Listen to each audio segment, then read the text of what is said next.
पहला फार्मूला है कॉलम। यह बताता है कि कौन सा कॉलम नंबर है। डेटा है, इस पहले सबसे पहले हम यहाँ पर बराबर का निशान लगा, ये हो गया कॉलम। टैब दबा देंगे, करके इंटर कर दूंगा सिंपल। कंट्रोल डी भी करूंगा तो 6 ही बताएगा सब्जी, क्योंकि मैंने यहाँ पर बराबर सी और यहाँ पर ब्रैकेट बंद कर दिया, इंटर कर दिया। आज हम दो और नए फॉर्मूले सीखने वाले हैं। सबसे पहला है कॉलम। कॉलम का संधि विच्छेद क्या होता है, इसका मतलब क्या होता है। एक्सेल में मीनिंग ऐसे समझते हैं कि कॉलम बराबर एक कॉलम, सिर्फ सिंगल कॉलम, किसी सेल का कॉलम नंबर बताना, ये हो गया कॉलम का मतलब। दूसरा फार्मूला है कॉलम्स, मतलब सिर्फ लास्ट में एस जुड़ गया है। इसका मतलब क्या होता है, कॉलम प्लस एस बराबर कॉलम, मतलब एक कॉलम, और एस मतलब प्लूरल, मतलब बहुवचन। आसान मतलब है कि कई कॉलम, मल्टीपल कॉलम्स। किसी रेंज में कितने कॉलम है ये बताने के लिए। अब इसको थोड़ा और डिफाइन करते हैं। पहला फार्मूला है कॉलम।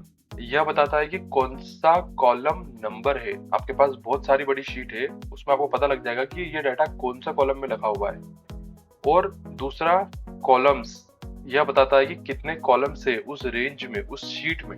आपके पास अगर 50 टोटल कॉलम की शीट है तो वो बता देगा इसमें कि इसमें 50 टोटल कॉलम है, और ये बता देगा कि किस नंबर की कॉलम में वो डाटा रखा हुआ है। अब यहाँ पर हमारे पास डेटा है, इस पहले सबसे पहले हम यहाँ पर बराबर का निशान लगा, ये हो गया कॉलम। टैब दबा देंगे। टैब दबाने के बाद बोल रहा है रेफरेंस, क्या रेफरेंस देना है आपको।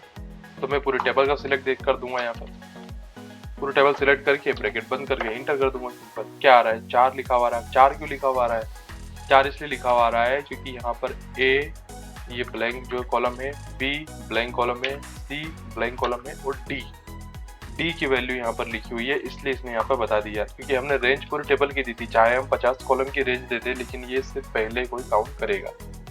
अभी मैं इसे फिर से लाके बताता हूँ कि मैं सारे छोड़ देता हूँ, सिर्फ के पास वाले काउंट कर लेता हूँ, एफ वाले काउंट करता हूँ। अब इंटर करता हूँ। अब 6 आ रहा है। अब 6 क्यों आ रहा है, क्योंकि मैंने सेल्स वाला लिया हुआ है।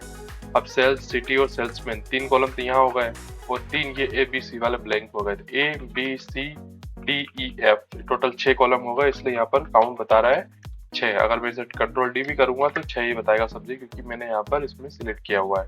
अब दूसरा फार्मूला लगाते हैं। कॉलम का सीधा सा मतलब है कि आपकी एक्सेल में कितने नंबर पर ये कॉलम है वहां से बना के देगा, इससे शीट से कोई लेना देना नहीं है।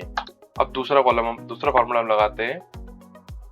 दूसरा, सबसे पहले इसको डिलीट कर देते हैं। बराबर COLUMNS कॉलम्स। टैब दबा दिया।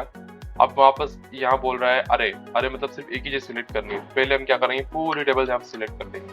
5 कॉलम हो गए, पूरी टेबल सिलेक्ट कर ली, और यहाँ पर ब्रैकेट बंद कर दिया, इंटर कर दिया। अब क्या हो रहा है यहाँ पर, अब जो यहाँ पर हो रहा है, लिखा रहा है 5 क्यों लिखा हुआ आ रहा है, क्योंकि यहाँ पर जो टेबल है उसमें हमने जितने सिलेक्ट किए उसे 5 ही कॉलम। देखो, salesman 1, city 2, sales amount 3, month 4 और प्रोडक्ट 5। क्योंकि हमने यहाँ फार्मूला लगा रहे, इस कॉलम को हमने काउंट नहीं किया था। ठीक है, इस वाले फार्मूला को हमने काउंट नहीं किया था, कॉलम को हमने सिर्फ यहाँ तक डेटा की रेंज दी है। अब अगर मान लीजिए कि मैं इस रेंज को यहाँ से हटा के जो डी एच है, मतलब डी से लगाकर एच तक ले रखा है, तो मैं इसे डी से बजाय मैं इसे ए कर देता हूँ, कि मैं ए से लेके आया हूँ। ए मतलब शुरुआत से लेके आया हूँ, तो 8 आ गया है। अब ए कहाँ है, ये रहा ए। तो A B C D E F G H तक हमने लिया हुआ है, तो टोटल यहाँ पर 8 कॉलम आ रहे थे, 8 आ गया। ठीक है, अब मान लेते हैं कि मैं यहाँ पर कुछ ब्लैंक सेल ऐड कर देता हूँ, कुछ ब्लैंक कॉलम ऐड कर देता हूँ। यहाँ पर कर लेते हैं 1 2 3 4 5 6 7 8 9 10। ये कंट्रोल के साथ में प्लस दबाया मैंने न्यूमेरिकल से, तो ये इतने आ गए। अब ए से रेंज ले ली, रेंज लेके हम जाएंगे यहाँ पर, यहाँ तक, क्योंकि हमने पूरी रेंज दे दी है, और ब्रैकेट बंद करके इंटर कर देंगे। 18 लिखा हुआ आ गया। अभी मैंने इसलिए ब्लैंक सेल ऐड किए यहाँ पर, क्योंकि हमारे पास सिर्फ अभी 5-6 कॉलम की टेबल है। अगर मान लीजिए कि मेरे पास बहुत बड़ी टेबल होती, मैं एक काम करता हूँ, इसको यहाँ से मैं पेस्ट करके दिखा देता हूँ आपको। ये मैंने यहाँ पेस्ट किया, उसके बाद यहाँ पेस्ट किया, कुल मिलाकर ये ए बी सी डी देखो सब भरे हुए दिख रहे हैं आपको। मैंने सिर्फ इसलिए बनाया था कि सब भरे हुए दिखे, A B C D E F G H I J K L M N O P Q R S. R तक भरा हुआ है, ठीक है।